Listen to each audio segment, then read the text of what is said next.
you go back to look at why Britain sort of appointed itself in this role of butler. We'll talk about that in a moment, the sort of Jeeves-Worcester conceit, if you like, which runs through the book.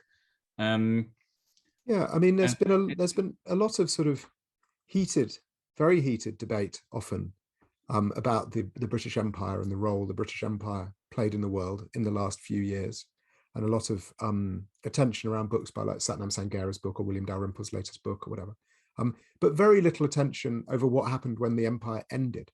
Britain went from being the world's dominant financial power, controller of the biggest empire there's ever been, to just being an island off the north coast of Europe in a generation, and that's an astonishing change.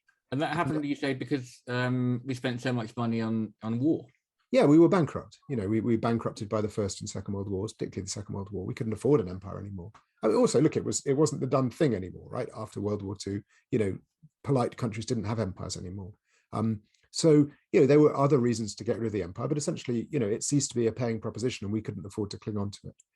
So we lost the empire. We were bankrupt as a country. I mean, properly, like the debt overhang was extraordinary in the 1940s, 50s, and on to the 60s.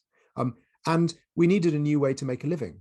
And the way I look at it is a bit like we were like an aristocrat who previously was accepted into all the finest clubs of London, had a mansion in the country, had a place in town, all of that, and then goes bust and loses his club memberships. He loses his mansion, he loses his place in town. What's he got left?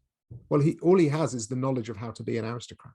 So he sells that knowledge to other people who want that knowledge. So, we were the world's best empire. We knew how to build an empire, but we couldn't afford to have one anymore. So what did we have left? We had the knowledge of how to build empires. And that's what we've been selling ever since. The key moment is really when the City of London switches in the mid-1950s from using pounds to using dollars. When it started using dollars, suddenly it was a rules-free business. There were no, because they were using dollars, but not in the US, there were no US rules. And because we're using dollars, not pounds, there were no British rules. And they invented essentially this legal space, this legal loophole in the heart of the economy. They called it offshore. That's where the term comes from. And that allowed them to serve the interests of anyone who could afford their fees.